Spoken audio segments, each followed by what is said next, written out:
Hello, and thank you very much for listening to this episode of the Billy Newman Photo Podcast.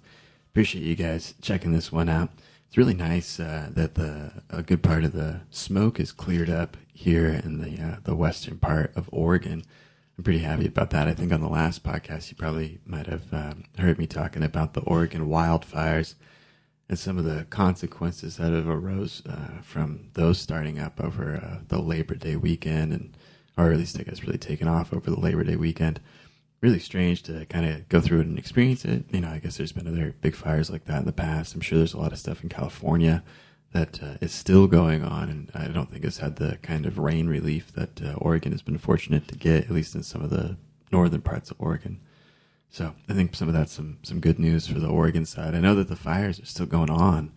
I know that they're not really all 100% contained. I think even, like the fire that was in southern Oregon in the Talent, Phoenix area is still exists. It's still burning, and I think there's another one in Shady Cove that's still burning.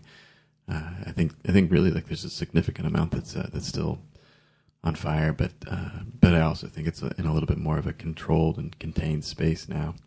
I know that they are containing it, and so it's probably good news for the most part. And wow, did we get some good rainstorms over the last couple days or so up here in Oregon. It's been pretty significant. I was on the freeway a lot yesterday, and on the way down, it I think rained a little bit, but it was pretty clear most of the way down, like partly cloudy. First day of fall. What do you know about that? Summer's over. Yeah, first day of fall, but we got like a little bit of rain, I think, last week too. A good thunderstorm too. I don't know if you guys were able to check that one out. I was talking to a friend on the phone that was down in southern Oregon, and they could see thunder, they could hear thunder, and I guess see some lightning bolts striking off in the distance down there in southern Oregon too. And then I could see it up here in northern Oregon.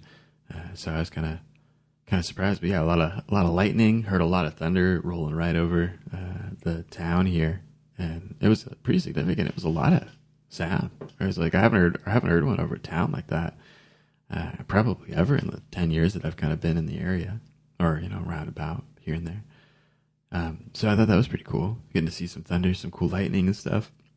And it was nice that we were fortunate, I think, that it was followed by a good bit of rain. So I'm really hopeful that there wasn't any new strikes that lit off new fires that ended up being significant. I think it was taken care of pretty well. But, man, yeah, really dry still, even in this time of September. So I think we got a rain last week, during that thunderstorm, and then we got a pretty strong rain. It seems like yesterday evening. Seems like it was pretty wet for a good part of the day. A lot of the time, we were driving around on the freeway yesterday. It was like, wow, we are getting slammed with rain in that middle section of Oregon there.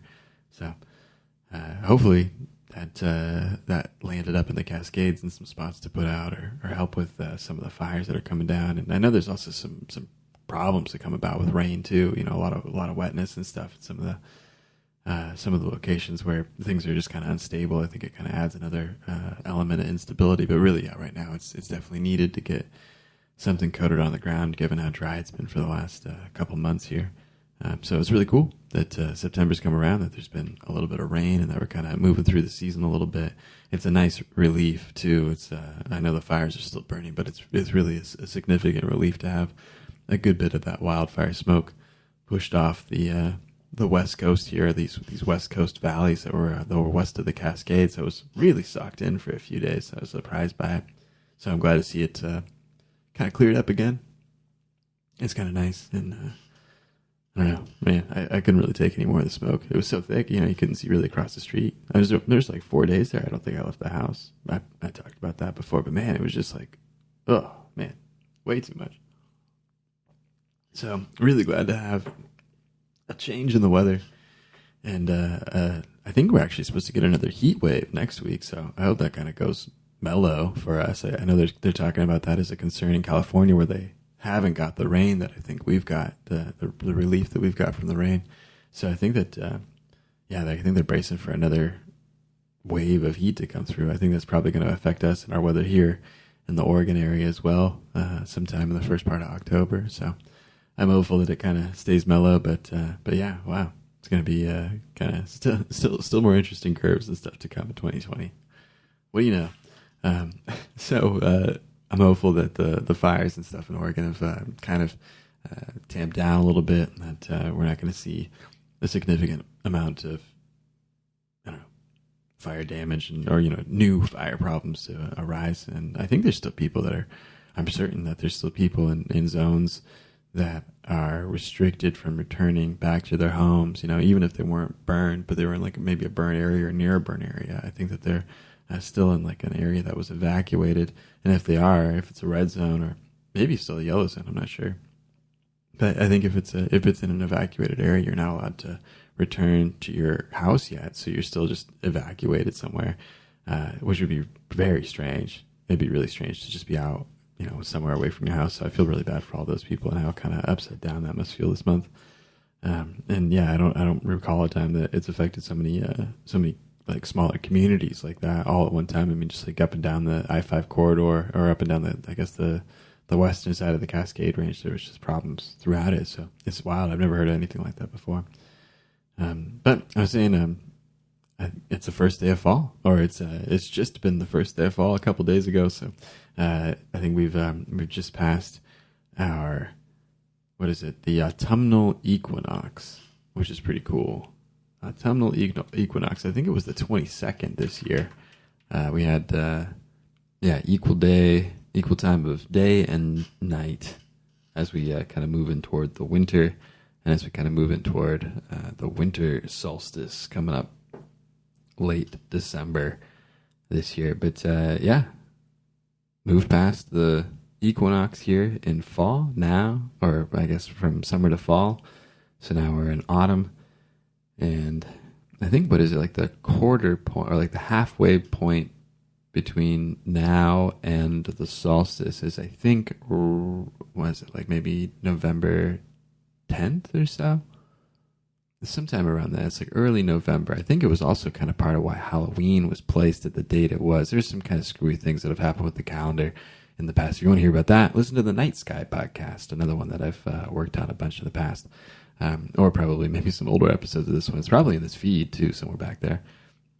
But there were some changes in the calendar that happened back in the Middle Ages. But prior to that, the reason that Halloween was placed on the 31st, or that All Hallows Eve thing, is because it was sort of like a spiritual holiday where it was a halfway point between the equinox and the winter solstice. There's also, I think, a couple others that are sort of strangely placed in there. Like, I think it's like Groundhog's Day is one, like right around February 1st is a halfway point.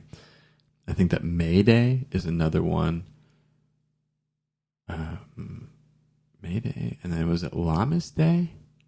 I think it's still a holiday in parts of Europe.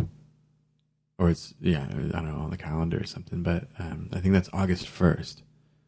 So I think August 1st, October 31st, February 2nd, and May 1st are all part of this,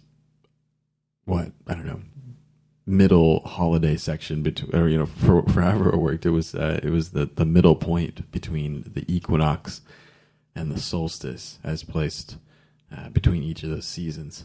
But yeah, I thought that was kind of interesting. I was like, really? Interesting. So right now, we're at the equinox point of it. So it's kind of cool. I hadn't been able to do any astronomical observations or see any stars or planets or anything for a few days there.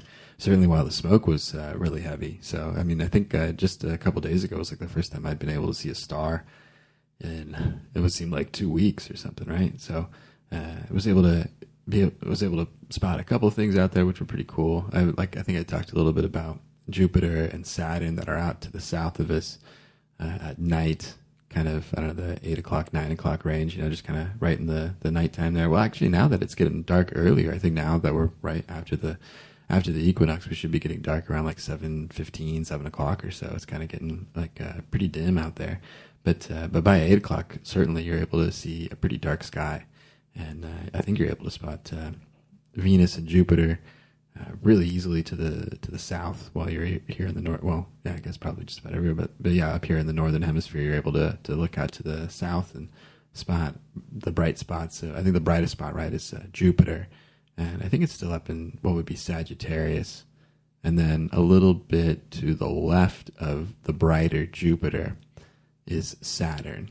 And that's still visible in that area. But then in the morning sky, which is cool, I've only really been able to spot it a couple times, is Venus. Venus is coming up now. It's actually up pretty high in the sky, and it's really quite bright in the morning sky.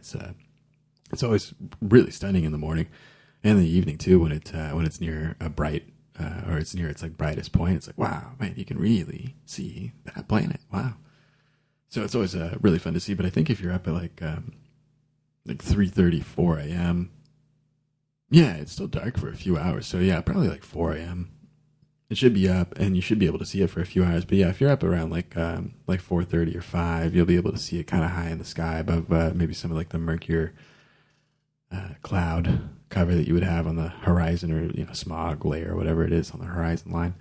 But yeah, if it gets up a little bit higher, I think probably around 5 a.m. or so, you're able to see it pretty high in the sky. I was able to see it pretty high a couple times, even back in August, like a month ago or so. I was able to check it out a bit. So it's been cool getting to spot a couple planets out there. I think if you wait, if you wait until about midnight or so, maybe it's a little earlier now, you're able to spot Mars coming up over the horizon line. So probably about 1 a.m. or so, you'd be able to get a good view of the planet Mars over on the eastern horizon as it's kind of rising up there in the east. It's cool. Yeah, it's really, really bright, kind of copper, red-orange color. It's cool.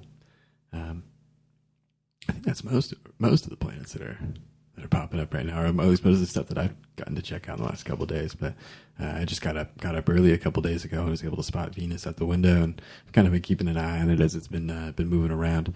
But it's pretty cool. Yeah, get to spot a couple planets was pretty fun. So been trying to keep up with some astronomy stuff and some sky watching stuff is cool. Been a little bit less of it this summer, I guess, just with everything else going on and different parts of stuff. But I have been studying a lot of archeoastronomy stuff, which is pretty cool. I want to try and kind of bring that into maybe a little bit of this podcast as a promo, but also kind of bring it into some other project stuff that I'm trying to do. So I'll try and get into that at some point. I think I put up a podcast a little while ago about like Comet Neowise and some of the observation stuff I was doing around it. So so it's sort of more talk like that over on the Night Sky podcast, the one I was talking about earlier, and a lot of kind of weird esoteric talk about changes to the calendar and changes to astronomical observations or mythologies and stuff that we have about space and stars. So I always like that stuff. It's kind of fun, and you can get kind of deep with it too. At least like the research side of it, it's really cool to kind of look at what different people were thinking, because it's like thousands of years of, like at least people putting out their feelings about what they thought about these different things at different times. So it's kind of cool to get to see some of that. So let's talk about something even more exciting. SEO. I bet that's a pretty exciting topic. If you're still listening to this, thank you. Appreciate it. Who listens on Pocket Casts? It seems like one person listens on Pocket Cast. I get these stats, and I'm able to see some stuff. There's a lot of players and stuff I can't see, so I'm not sure. Like, I can see like Spotify stats and stuff, but and like I don't know. There's someone on Player FM that downloads it every once in a while. You think like, oh, is that like a bot or something that just like checks the feed? Why is Player FM even noticing my podcast? But at least it shows up somewhere. Thanks a lot. Tip of my hat to you for checking out the podcast on whatever you find it on. But,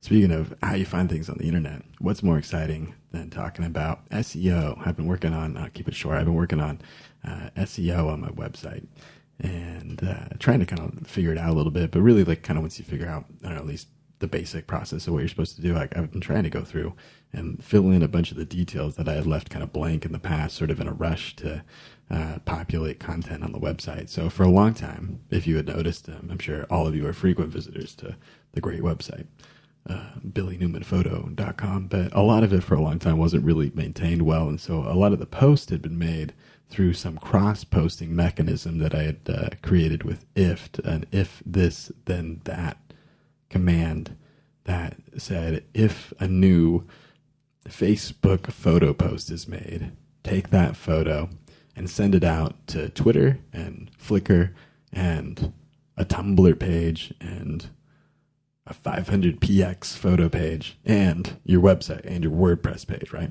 And so that's how a lot of the photos ended up showing up on the website, was through this command that would grab the photo and then sort of automatically, in an automated way, populate a photo post with, just whatever the text of the tweet or the Facebook post was, and then make a blog post with that.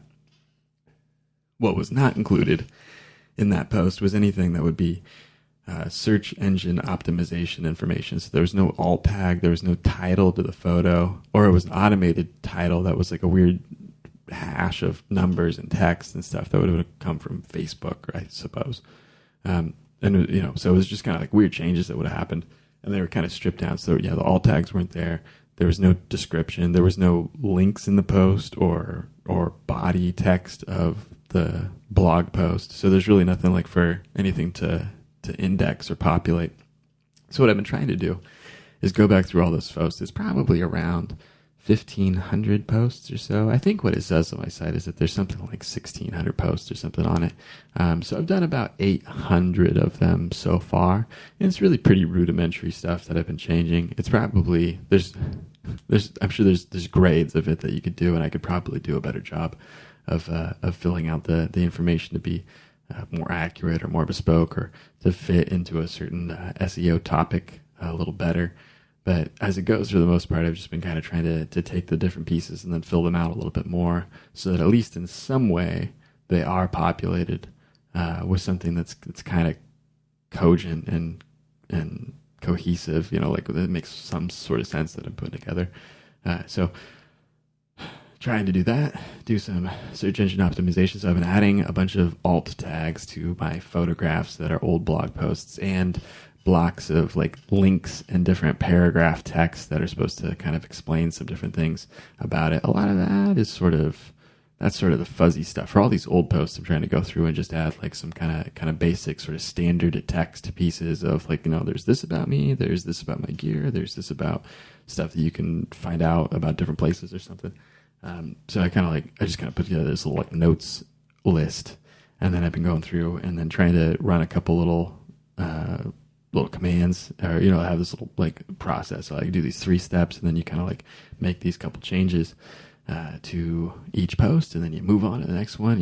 You check your SEO score, and then you kind of bump to the next one. So what I'm trying to do is fill out the meta tags, the alt tags, and the descriptions and titles with better SEO quality, I guess, titles and descriptions, so that they're able to be populated into Google or other search engines more effectively. Like that's a trouble thing. Like when I search for my name, or I search for different maybe photos that I have, it's really kind of sparse that the links from my website are the ones that are populating that list there. There's a few others that are probably not even really super high quality links that are in there. Like I think there's like just some, I think, character that had a different name even than mine, but that one seems to show up. There's a couple from another photographer named Billy Newman. There's another one from a jazz guitar player who has an album on Spotify who's named Billy Newman.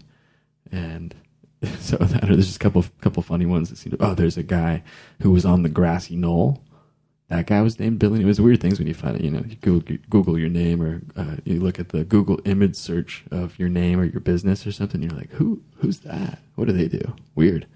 So I've been doing that a little bit and trying to kind of back search and figure out like what links populate. What's weird too, as I look at it, I've like put links everywhere, right? Like I was saying, I've been kind of working on this website thing for a long time, to some degree. Like I was saying, I didn't really fill out the information properly, so I'm sure Google never probably even really indexed it at all. But when I look around and I look at the photos that are listed in the first couple pages of a search result for either my name or something kind of related to me, the things that come up are like, it's a photo from Twitter, or it's like my Facebook profile picture that has like my name in it or something, and that's like the highest quality Billy Newman picture that exists out there or something. Or even if I find like a photograph of mine that I put up somewhere, it'll say it's from my Tumblr page. And I think, what? I don't think I've been to my Tumblr page. Like I was saying before, I just set up a thing and then it's kind of automatically posted this blog roll, and no one goes to that Tumblr page. like it's always been spam. I don't think I've ever got like a real person comment, or like, I don't think I've ever got any interaction there. But it's weird, yeah. When you do like a search or something, you're like, oh, what, Tumblr, or oh, this Flickr page is where this is from, or oh, Twitter. Like, yeah, there's a few other of them that just pop up from somewhere. Weird. Well, where's this from? Or like my really old WordPress site. That one shows up sometimes before my new site, right? Like when I was in college and I had like a free WordPress.com site, billynewman.wordpress.com is still out there. And yeah, you can pull it up and I think it just looks the same. I was thinking about it. I was like, man, wow. Hey, it's still on the internet. That's cool. I was thinking about kind of making a couple of those other, or a few more like WordPress.com sites. They're kind of useful for some things, and given that you don't have to really work on maintaining them, it's kind of a nice way to have just some kind of easy static thing. And if you need to, you can set up a referral link, or not a referral link, a redirect, some kind of like redirect from a URL that you have to make it a little cleaner or something if you're working on a project or something. But yeah, it's weird going through search engine stuff, trying to find your name, trying to find your pictures. And it is working though, like as I'm noticing, like as I filled out some more tag information and title information in the right way. And I kind of try and include like some mention of my name in there in the description or something, or like, photographed by.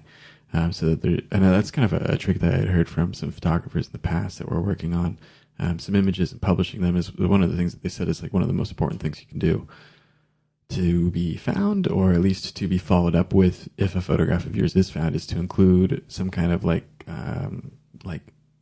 authorship information in the description or metadata of the photograph that you render out. And I think that there's a way that you can do that in an automatic way by applying the EXIF data, or like some metadata in your library module in Lightroom. I think there's other tools you can use to edit your metadata as well. I think you can like edit stuff like the title or the tags that the photo has, and then in that also I think that you can like put your copyright information in your name.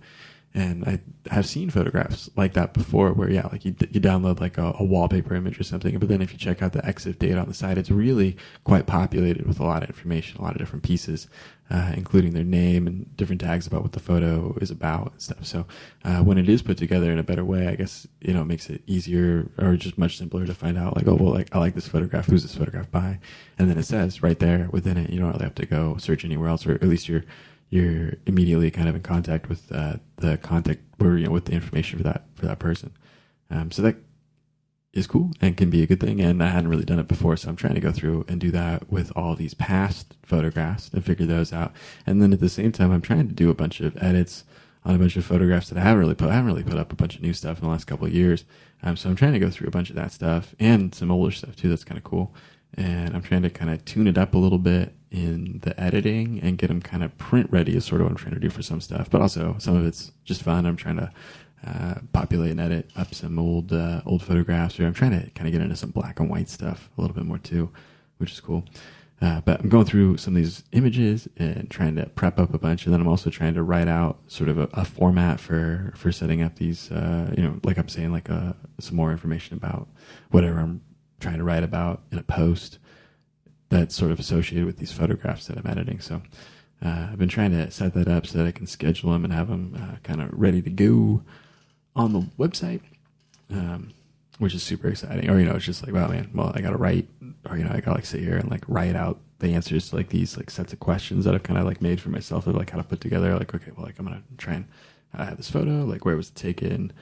What was it doing? What was it about? What was the experience like? What kind of gear did it use? Or, whatever kind of little questions you would have about like, what happened to make this photo or something. I'm kind of trying to figure that out. Okay, which of these are interesting? And then how do I go through and like answer that question and then make that into like the paragraphs that make up the post about this photograph? It kind of gets tiring sometimes because you sort of seem like you're repeating, especially if you have to do it in bulk.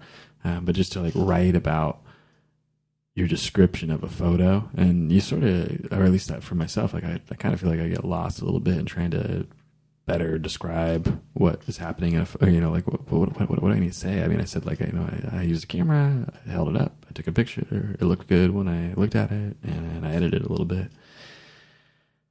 And there's a lot more to it than that, but man, you can really seem sanctimonious when you start writing paragraphically about the, like just whatever mystery you think it is to have taken a picture looked okay. So I kind of want to avoid some of that if I can. And I like some of the creative writing that I see, but sometimes I see photographers and their writing is difficult. So I think I've even added to the pool of that problem in the past. But even still, download my ebook, Working with Film. That's good stuff. So yeah, what I'm noticing is that sometimes photographers are cool to read, but sometimes they're not as cool to read because it's like, well, yeah, like we know you took the picture. Like I don't really like next page. Okay, like oh, you took the picture. Okay, all right, next page. What did you write about? Oh, so it seems like that a little bit with some photo books that I've seen in the past, or some photo blogs that I've seen, which is probably what I'm going to continue to do. I will share in the tradition. I've made a link tree page. Have you seen this before? I think I've seen some YouTubers have it. So I'm hoping it means it's hip.